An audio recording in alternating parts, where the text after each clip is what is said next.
In what follows, we shall be questioning concerning technology. Questioning builds a way.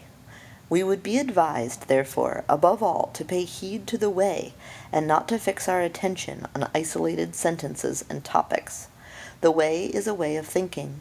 All ways of thinking more or less perceptibly lead through language in a manner that is extraordinary. We shall be questioning concerning technology, and in doing we should like to prepare a free relationship to it. The relationship will be free if it opens our human existence to the essence of technology. When we can respond to this essence, we shall be able to experience the technological within its own bounds. Technology is not equivalent to the essence of technology. When we are seeking the essence of tree, we have to become aware that that which pervades every tree, as tree, is not itself a tree that can be encountered among all the other trees. Likewise, the essence of technology is by no means anything technological. Thus we shall never experience our relationship to the essence of technology so long as we merely conceive and push forward the technological, put up with it, or evade it. Everywhere we remain unfree and chained to technology, whether we passionately affirm or deny it. But we are delivered over to it in the worst possible way when we regard it as something neutral, for this conception of it, to which today we particularly like to do homage, makes us utterly blind to the essence of technology.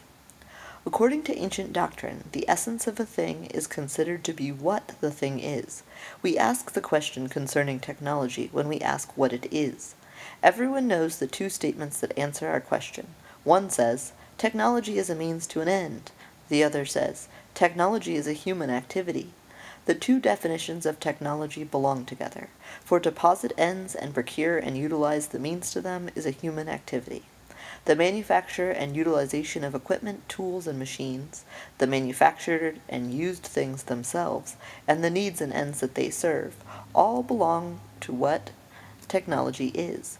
The whole complex of these contrivances is technology. Technology itself is a contrivance, or in Latin, an instrumentum. The current conception of technology, according to which it is a means and a human activity, can therefore be called the instrumental and the anthropological definition of technology. Who would ever deny that it is correct? It is an obvious conformity with what we are envisioning when we talk about technology. The instrumental definition of technology is indeed so uncannily correct that it even holds for modern technology, of which, in other respects, we maintain with some justification that it is, in contrast to the older handwork technology, something completely different and therefore new. Even the power plant with its turbines and generators is a man-made means to an end established by man. Even the jet aircraft and the high-frequency apparatus are means to an end. The radar station is of course less simple than the weather vane. To be sure, the construction of a high-frequency apparatus requires the interlocking of various processes of technical industrial production, and certainly a sawmill in a secluded valley of the Black Forest is a primitive means compared with the hydroelectric plant in the Rhine River. But this much remains correct. Modern technology, too, is a means to an end. That is why the instrumental conception of technology conditions every attempt to bring humans into the right relationship to technology. Everything depends on our manipulating technology in the proper manner as a means. We will, as we say, get technology spiritually in hand. We will master it. The will to master it becomes all the more urgent the more technology threatens to slip from human control. But suppose now that technology were no mere means. How would it stand with the will to master it? Yet we said, did we not, that the instrumental definition of technology is correct? To be sure. The correct always fixes upon something pertinent in whatever is under consideration. However, in order to be correct, this fixing by no means needs to uncover the thing in question in its essence. Only at the point where such an uncovering happens does the true come to pass. For that reason, the merely correct is not yet the true. Only the true brings us into a free relationship with that which concerns us from out of its essence.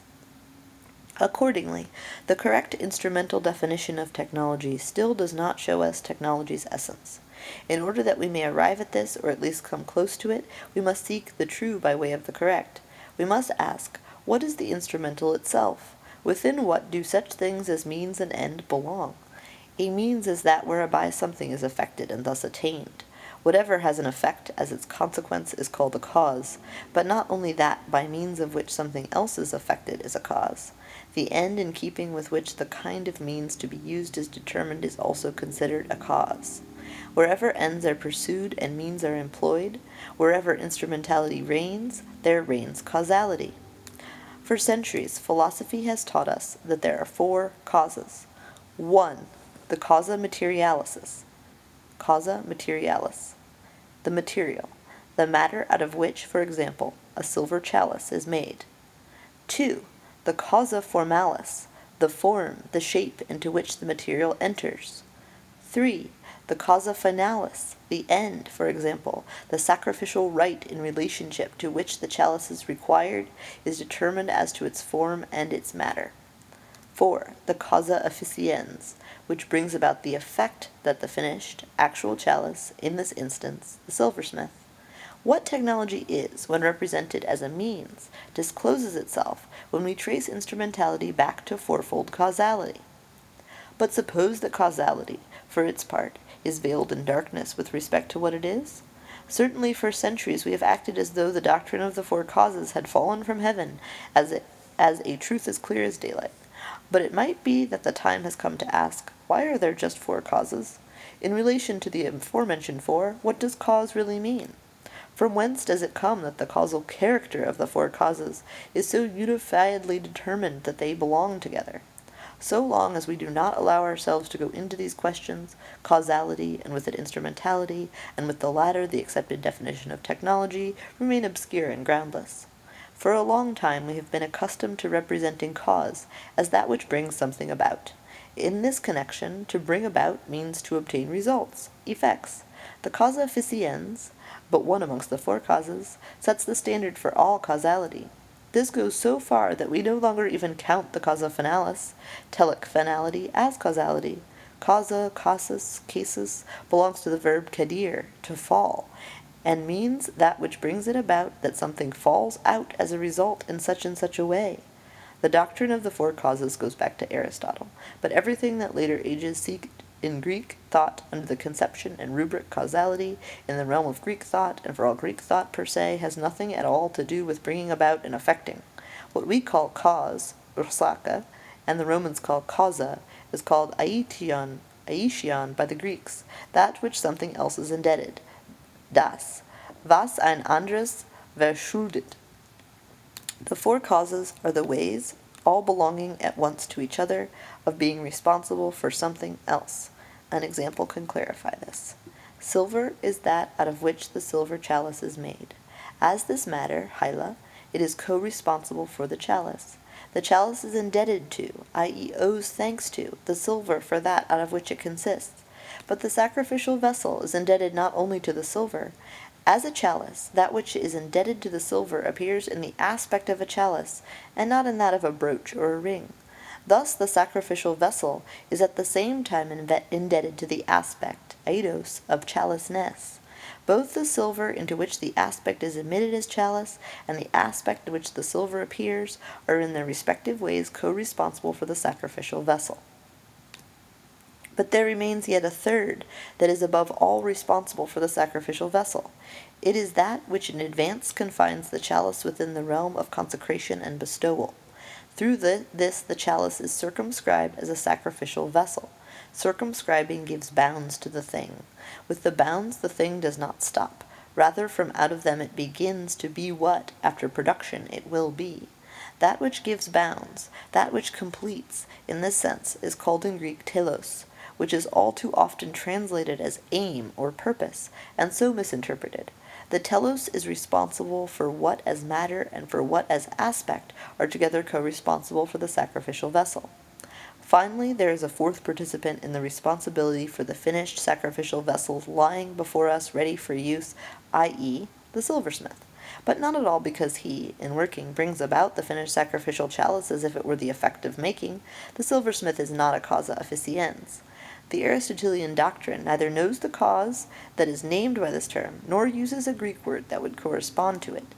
The silversmith considers carefully and gathers together the 3 aforementioned ways of being responsible and indebted. To consider carefully, überlegen, is in Greek The gain, logos. The gain is rooted in apophanesthai, to bring forward into appearance. The silversmith is co-responsible as that from whence the sacrificial vessels bringing forth and resting in self take and retain their first departure. The three previously mentioned ways of being responsible owe thanks to the pondering of the silversmith, for the that and the how of their coming into appearance and into play for the production of the sacrificial vessel. Thus 4 ways of being responsible hold sway in the sacrificial vessel that lies ready before us. They differ from one another, yet they belong together. What unites them from the beginning? In what does this playing in unison of the 4 ways of being responsible play? What is the source of the unity of the 4 causes? What, after all, does this owing and being responsible mean, thought as the Greeks thought it? Today we are too easily indebted either to understand being responsible and being indebted moralistically as a lapse, or else to construe them in terms of affecting. In either case we bar to ourselves the way to the primal meaning of that which is later called causality. So long as this way is not opened up to us, we shall also fail to see what instrumentality, which is based on causality, actually is. In order to guard against such misinterpretations of being responsible and being indebted, let us clarify the 4 ways of being responsible in terms of that for which they are responsible. According to our example, they are responsible for the silver chalices lying ready before us as a sacrificial vessel. Lying before and lying ready, hypokestai, characterize the presencing of something that presences. The 4 ways of being responsible bring something into appearance. They let it come forth into presencing, anweisen. They set it free to that place and so start it on its way, namely into its complete arrival.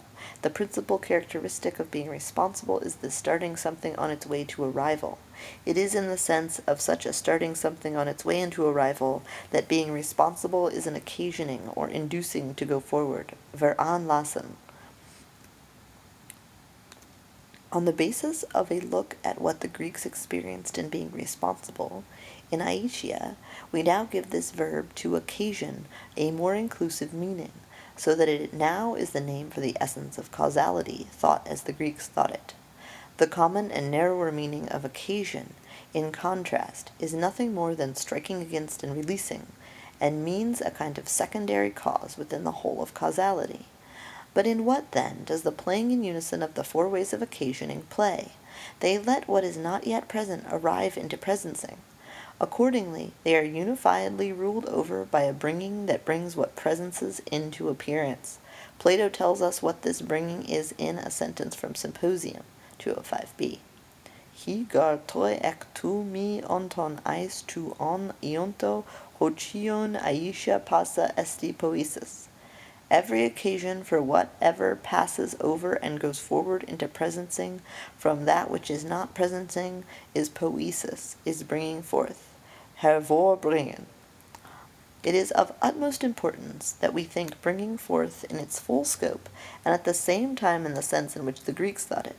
Not only handcraft manufacture, not only artistic and poetical bringing into appearance and concrete imagery is a bringing forth poesis. Physis also, the arising of something from out of itself, is a bringing forth poesis.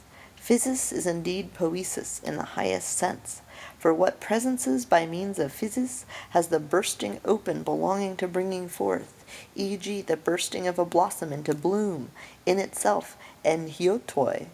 In contrast, what is brought forth by the artisan or the artist, e.g.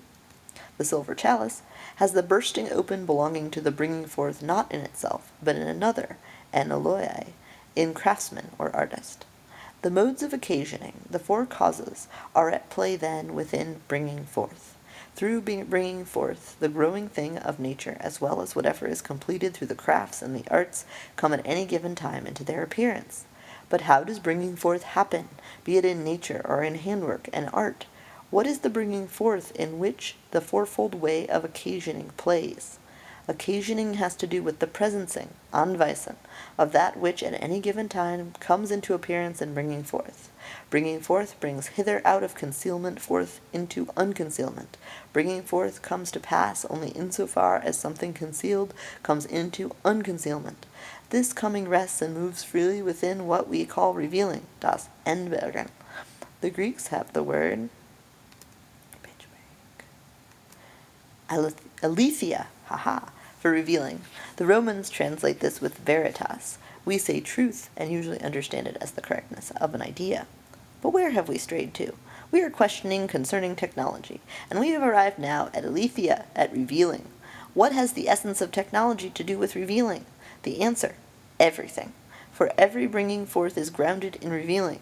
Bringing forth, indeed, gathers within itself the four modes of occasion, causality, and rules them throughout. Within its domain belong end and means, belongs instrumentality. Instrumentality is considered to be the fundamental characteristic of technology. If we inquire, step by step, into what technology, represented as means, actually is, then we shall arrive at revealing. The possibility of all productive manufacturing lies in revealing. Technology is therefore no mere means. Technology is a way of revealing. If we give heed to this, then another whole realm for the essence of technology will open up to us. It is the realm of revealing, i.e., of truths. This prospect strikes us as strange. Indeed, it should do so as persistently as possible and with so much urgency that we will finally take seriously the simple question of what the name technology means. The word stems from the Greek. Technikon means that which belongs to techne. We must observe two things with respect to the meaning of this word. One is that techne is the name not only for the activities and skills of the craftsman, but also for the arts of the mind and the fine arts. Techne belongs to bringing forth, to poesis. It is something poetic. The other point that we should observe with regard to techne is even more important. From earliest times until Plato, the word techne is linked with the word episteme. Both words are names for knowing something in the widest sense. They mean to be entirely at home in something, to understand and be expert in it. Such knowing provides an opening up. As an opening up, it is revealing. Aristotle, in a discussion of special importance, Nicomachean Ethics, BK 6, chapters 3 and 4, distinguishes between episteme and techne, and indeed with respect to what and how they reveal. Techne is a mode of alethuin. It reveals whatever does not bring itself forth and does not yet lie here before us. Whoever and whatever can look and turn out now one way and now another. Whoever builds a house or a ship or forges a sacrificial chalice reveals what is to be brought forth according to the perspectives of the four modes of occasioning. This revealing gathers together in advance the aspect and the matter of a ship or a house, with a view to the finished thing envisioned as completed, and from this gathering determines the manner of its construction. Thus, what is decisive in techne does not lie at all in making and manipulating, nor in the using of means, but rather in the aforementioned revealing. It is revealing, and not as manufacturing, that techne is bringing forth. Thus the clue to what the word techne means, and to how the Greeks defined it, leads us into the same context that opened itself to us when we pursued the question of what instrumentality, as such, in truth, might be. Technology is a mode of revealing. Technology comes to presence, west, in the realm where revealing and unconcealment takes place, where aletheia, truth, happens, for the west. In opposition to this definition of the essential domain of technology, one can object that it indeed holds for Greek thought, and that at best it might apply to the techniques of the handicraftsman in the West, but that it simply does not fit modern machine-powered technology. And it is precisely the latter of it alone that is the disturbing thing, that moves us to ask the question concerning technology per se.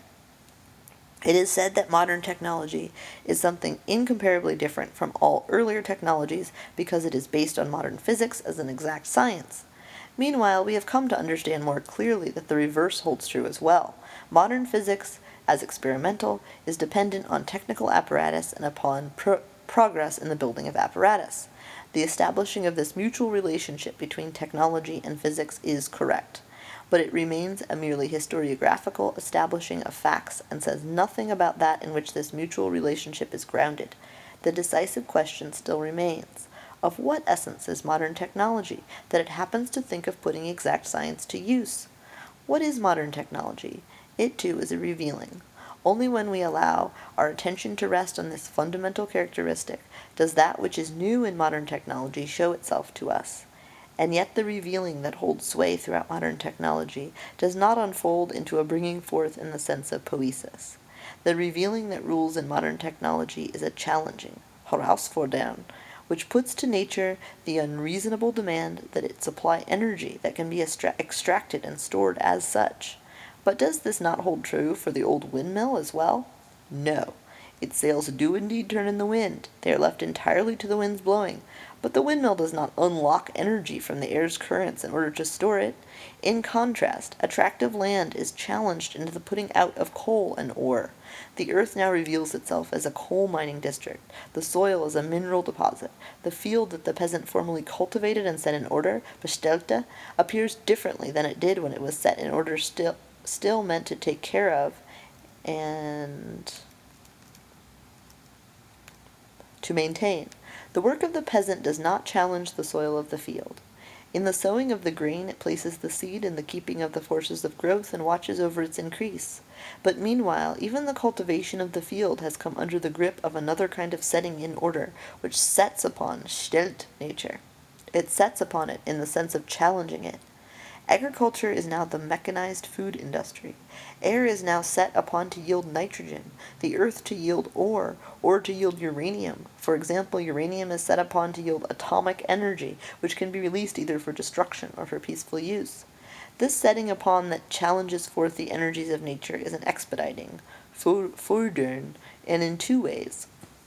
It expedites in that it unlocks and exposes, yet that expediting is always itself directed from the beginning towards furthering something else, i.e. toward driving on to the maximum yield at the minimum expense. The coal that has been hauled out in some mining district has not been supplied in order that it may simply be present somewhere or other.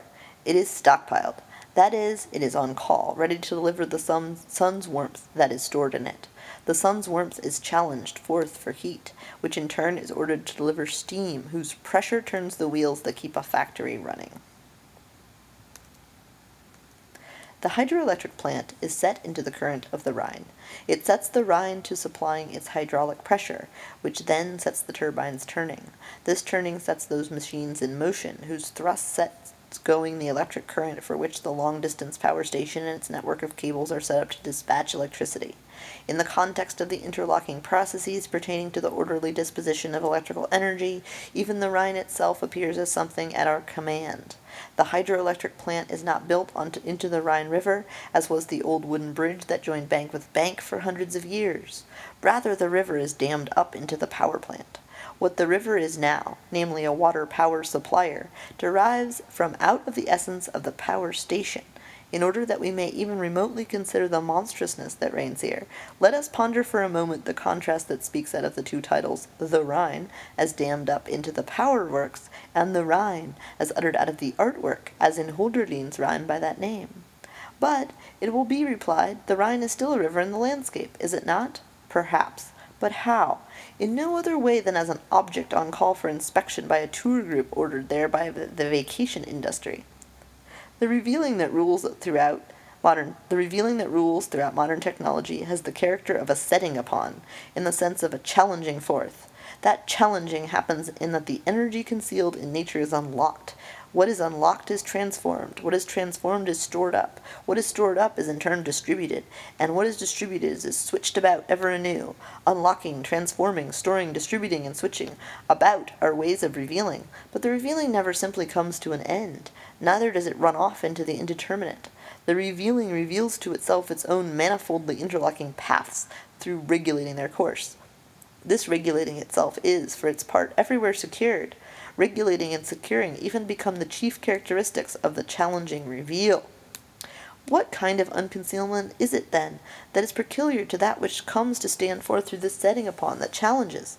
Everywhere, everything is ordered to stand by, to be immediately at hand, indeed to stand there just so that it may be on call for a further ordering. Whatever is ordered about in this way has its own standing. We call this standing reserve Bestand. The word expresses here something more, and something more essential than mere stock. The name standing reserve, Bestand, assumes the rank of an inclusive rubric. It designates nothing less than the way in which everything presences that is wrought upon by the challenging revealing. Whatever stands by in the sense of standing reserve no longer stands over us, against us, as object. Yet an airliner that stands on the runway is surely an object. Certainly. We can represent the machine so, but then it conceals itself as to what and how it is. Revealed, it stands on the taxi strip only as a standing reserve, inasmuch as it is ordered to ensure the possibility of transportation. For this it must be on its whole structure, and in every one of its constituent parts on call for duty, i.e. ready for takeoff. Here it would be appropriate to discuss Hegel's definition of the machine as an autonomous tool. When applied to the tools of the craftsman, his characterization is correct. Characterized in this way, however, the machine is not thought at all from out of the essence of technology within which it belongs.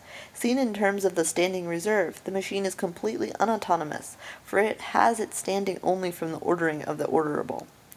The fact that now, wherever we try to point to modern technology as the challenging, revealing, the words setting upon, ordering, standing reserve, obtrude and accumulate in a dry, monotonous, and therefore oppressive way, has its basis in what is now coming in to utterance. Who accomplishes the challenging setting upon through which what we may call the real is revealed as standing reserve? Obviously, man. To what extent is man capable of such a revealing? Man can indeed conceive, fashion, and carry through this or that in one way or another. But man does not have control over unconcealment itself, in which at any given time the real shows itself or withdraws. The fact that the real has been showing itself in the light of ideas ever since the time of Plato, Plato did not bring about. The thinker only responded to what addressed itself to him. Only to the extent that man for his part is already challenged to exploit the energies of nature can this ordering revealing happen. If man is challenged, ordered to do this, then does not man himself belong even more originally than nature within the standing reserve? The current talk about human resources, about the supply of patients for a clinic, gives evidence of this. The forester who, in the wood, measures the felled timber, and to all appearances walks the same forest path in the same way as did his grandfather, is today commanded by profit-making in the lumber industry, whether he knows it or not. He is made subordinate to the orderability of cellulose, which for its part is challenged forth by the need of paper, which is then delivered to newspapers and illustrated magazines. The latter in their turn set public opinion to swallowing what is printed, so that a set configuration of opinion becomes available on demand. Yet precisely because man is challenged more originally than are the energies of nature, i.e. into the process of ordering, he never is transformed into mere standing reserve. Since man drives technology forward, he takes part in ordering as a way of revealing. But the unconcealment itself, within which ordering unfolds, is never a human handiwork, any more than is the realm through which man is already passing every time he as a subject relates to an object. Where and how does this revealing happen if it is no mere handiwork of man? We need not look far. We need only apprehend in an unbiased way that which has already claimed man and has done so decisively that he can only be man at any given time as the one so claimed. Wherever man opens his eyes and ears, unlocks his heart, and gives himself over to meditating and striving, shaping and working, entreating and thanking, he finds himself everywhere already brought into the unconcealed. The unconcealment of the unconcealed has already come to pass, whenever it calls man forth into the modes of revealing allotted to him. When man in his way, from which unconcealment reveals that which presences, he merely responds to the call of unconcealment, even when he contradicts it. Thus, when man, investigating, observing, ensnares nature as an area of his own conceiving, he has already been claimed by a way of revealing that challenges him to approach nature as the object of research, until even the object disappears into the objectlessness of standing reserve. Modern technology as an ordering revealing is, then, no merely human doing. Therefore we must take that challenging that sets upon man to order the real as standing reserve in accordance with the way in which it shows itself. That challenging gathers man into ordering. This gathering concentrates man upon ordering the real as standing reserve. That which primordially primordially unfolds the mountains into mountain ranges and courses through them in their folded togetherness, is the gathering that we call Gebirge, mountain chain. That original gathering from which unfold the ways in which we have feelings of one kind or another we name Gemüt, disposition. We now name the challenging claim which gathers man thither to order the self-revealing as standing reserve, Gestell, and framing. We dare to use this word in a sense that has been thoroughly unfamiliar up until now. According to ordinary usage, the word Gestell, frame, means some kind of apparatus, e.g., a book rack. Gestell is also the name for a skeleton, and the employment of the word Gestell and framing that is now required of us seems quite equally eerie, not to speak of the arbitrariness with which words of a mature language are thus misused. Can anything be more strange? Surely not. Yet this strangeness is an old usage of thinking, and indeed thinkers accord with this usage precisely at the point where it is a matter of thinking that which is highest. We, late born, are no longer in a position to appreciate the significance of Plato's daring use of the word eidos for that which in everything and in each particular thing endures as present. For eidos, in the common speech, meant the outward aspect, Ansicht, that a visible thing offers to the physical eye. Plato exacts of this word, however, something utterly extraordinary, that it name what precisely is not and never will be perceivable with physical eyes. But even this is by no means the full extent of what is extraordinary here. For idea names not only the non-sensuous aspect of what is physically visible. Aspect, idea, names and is also that which constitutes the essence in the audible, the tastable, the tactile, in everything that is in any way accessible.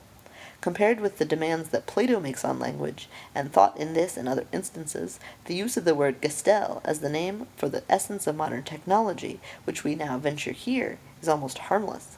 Even so, the usage now required remains something exacting and is open to misinterpretation. Enframing means the gathering together of that setting upon which sets upon man, i.e. challenges him forth, to reveal the real, in the mode of ordering as standing reserve. Enframing means that way of revealing which holds sway in the essence of modern technology and which is itself nothing technological.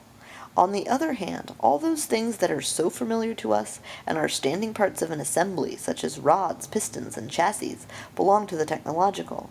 The assembly itself, however, together with the aforementioned stock parts, falls within the sphere of technological activity, and this activity always merely responds to the challenge of enframing, but it never comprises enframing itself or brings it about.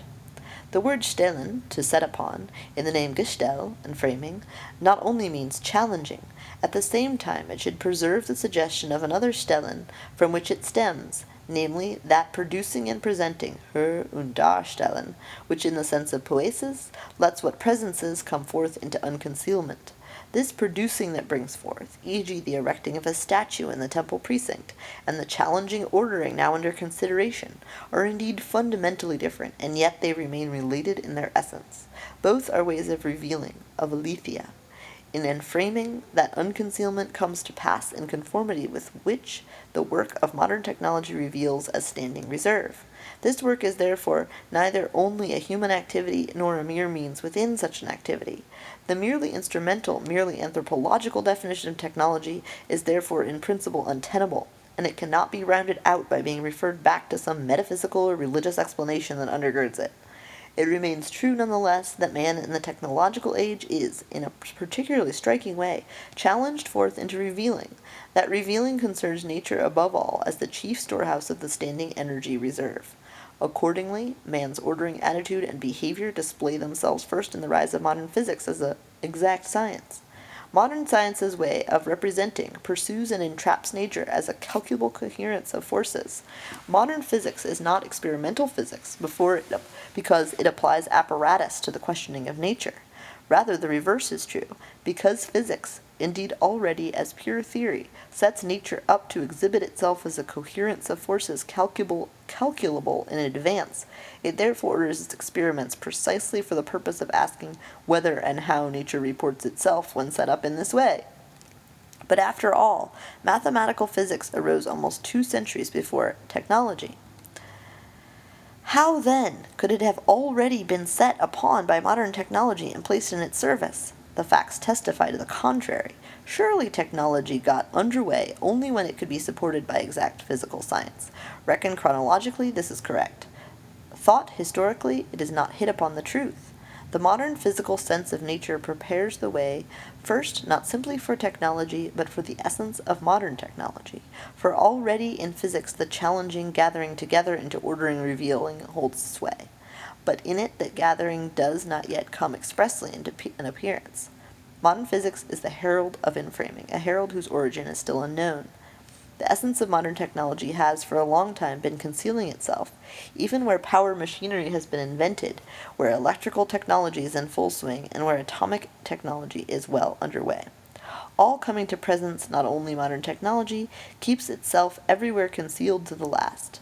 Nevertheless, it remains, with respect to its holding sway, that which precedes all, the earliest. The Greek thinkers already knew of this when they said, "That which is earlier with regard to the arising that holds sway becomes manifest to us men only later. That which is primarily early shows itself only ultimately to men."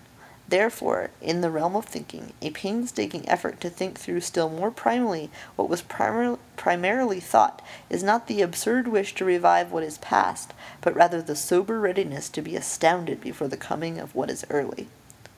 Chronologically speaking, modern physical science begins in the 17th century. In contrast, machine power technology develops only the second half of the 18th century. But modern technology, which for chronological reckoning is the later, is, from the point of view of the essence holding sway within it, the historically earlier. If modern physics must resign itself ever increasingly to the fact that its realm of representation remains inscrutable and incapable of being visualized, this resignation is not dictated by any committee of researchers. It is challenged forth by the rule of inframing, which demands that nature be orderable as standing reserve. Hence physics, in all its retreating from the representation turned only toward objects that has alone been standard till recently, will never be able to renounce this one thing, that nature reports itself in some way or other that is identifiable through calculation, and that it remains orderable as a system of information. This system is determined, then, out of a causality that has changed once again. Causality now displays neither the character of the occasioning that brings forth, nor the nature of the causa efficiens, let alone that of the causa formalis. It seems as though causality is shrinking into a reporting challenged forth, of standing reserves that must be guaranteed either simultaneously or in a sequence. To this shrinking would correspond the process of a growing resignation that Heisenberg's lecture depicts in so impressive a manner. Because the essence of modern technology lies in framing, modern technology must employ exact physical science. Through it doing so, the deceptive illusion arises that modern technology is applied physical science. This illusion can maintain itself only so long as neither the essential origin of modern science, nor indeed the essence of modern technology, is adequately found out through questioning.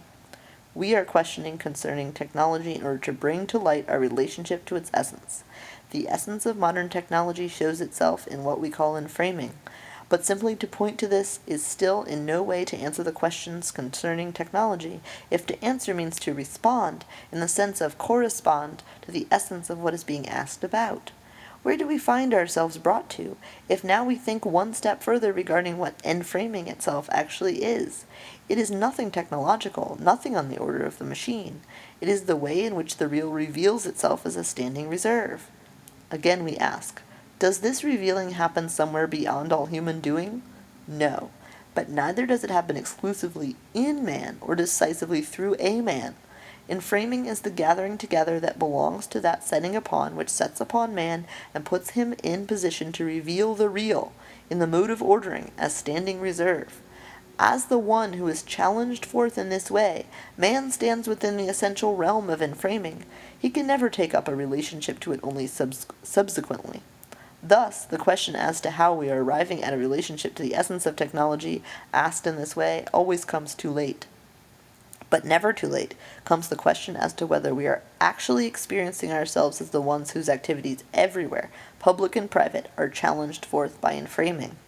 Above all, never too late comes the question as to whether and how we actually admit ourselves into that wherein inframing itself comes to presence. The essence of modern technology starts man upon the way of that revealing through which the real everywhere more or less distinctly becomes standing reserve. To start upon a way means to send in our ordinary language. We shall call that sending that gathers versamelde schicken, which first starts man upon a way of revealing, destining, Geschichte. It is from out of this destining that the essence of all history, Geschichte, is determined. History is neither simply the object of written chronicle nor simply the fulfillment of human activity. That activity first becomes history as something destined, and it is only the destining into objectifying representation that makes the historical accessible for an object of historiography, i.e. for a science, and on this basis makes possible the current equating of the historical with that which is chronicled. In framing as a challenging forth into ordering sends into a way of revealing, and framing is an ordaining of destining, as is every way of revealing. Bringing forth, poesis, is also a destining in this sense. Always the unconcealment of that which is goes upon a way of revealing. Always the destining of revealing holds complete sway over man, but that destining is never a fate that compels, for man becomes truly free only insofar as he belongs to the realm of destining, and so becomes one who listens and hears, horrender, and not one who is simply constrained to obey, horriger. The essence of freedom is originally not connected with the will or even with the causality of human willing. Freedom governs the open in the sense of the cleared and the lighted up, i.e. of the revealed. It is to the happening of revealing, i.e. of truth, that freedom stands in the closest and most intimate kinship. All revealing belongs within a harboring and a concealing, but that which frees, the mystery, is concealed and always concealing itself. All revealing comes out of the open, goes into the open, and brings into the open. The freedom of the open consists neither in unfettered arbitrariness nor in the constraint of mere laws. Freedom is that which conceals in a way that opens to light, in whose clearing there shimmers that veil that covers what comes to presence of all truth and lets the veil appear as what veils. Freedom is the realm of the destining that at any given time starts a revealing upon its way. The essence of modern technology lies in framing. Framing belongs within the destining of revealing.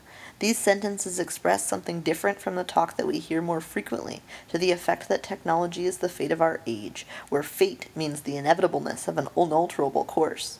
But when we consider the essence of technology, when we experience framing as a destining of revealing, in this way, we are already sojourning within an open space of destining, a destining that in no way confines us to a stultified compulsion to push on blindly with technology, or, what comes to the same thing, to rebel helplessly against it and curse it as the work of the devil.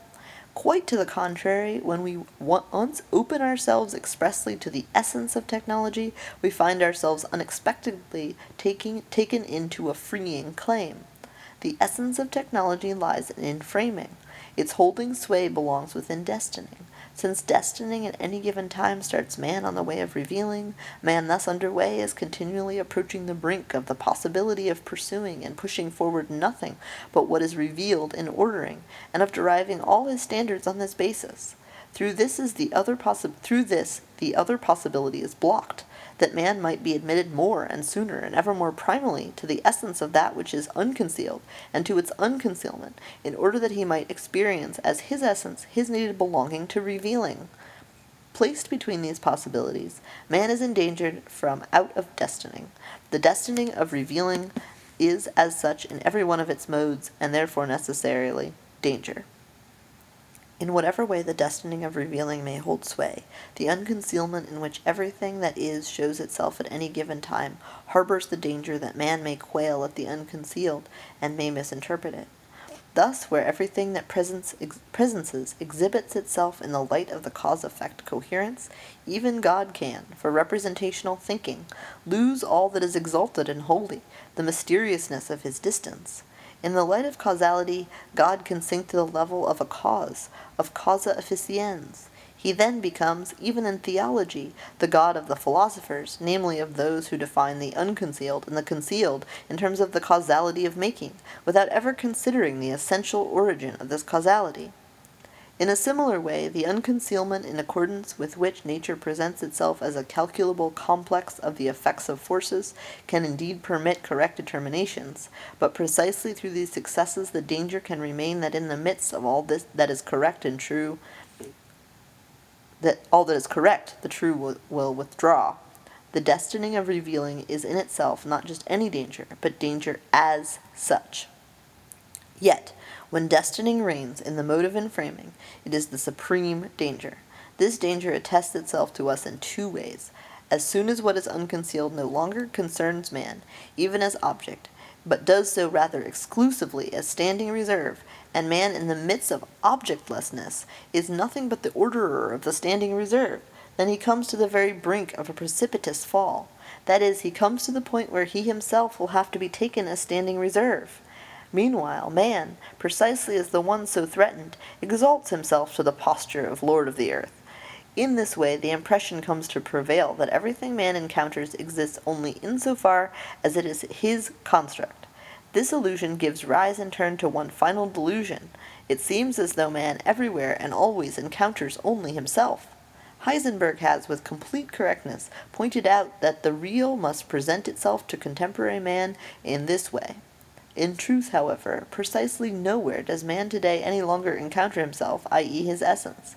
Man stands so decisively in attendance on the challenging forth of inframing that he does not apprehend inframing as a claim, that he fails to see himself as the one spoken to, and hence also fails in every way to hear in what respect he exists, from out of his essence, in the realm of an exhortation or an address, and thus can never encounter only himself. But inframing does not simply endanger man in his relationship to himself and to everything that is. As a destining, it banishes man into that kind of revealing which is an ordering. Where this ordering holds sway, it drives out every other possibility of revealing. Above all, inframing reveals that revealing which, in the sense of poiesis, lets what presences come forth into appearance. As compared with that other revealing, the setting upon that challenges forth thrusts man into a relation to that which is, that is at once antithetical and rigorously ordered. Where inframing holds sway, regulating and securing of the standing reserve mark all revealing. They no longer even let their own fundamental characteristic appear, namely this revealing as such. Thus the challenging inframing not only conceals a former way of revealing, bringing forth, but it conceals revealing itself, and with it that wherein unconcealment, i.e. truth, comes to pass. Inframing blocks the shining forth and the holding sway of truth. The destining that sends into ordering is consequently the extreme danger. What is dangerous is not technology. There is no demonry of technology, but rather there is the mystery of its essence. The essence of technology, as a destining of revealing, is the danger. The transformed meaning of the word inframing will perhaps become somewhat more familiar to us now if we think inframing in the sense of destining and danger. The threat to man does not come in the first instance from the potentially lethal machines and the apparatus of technology. The actual threat has already affected man in his essence.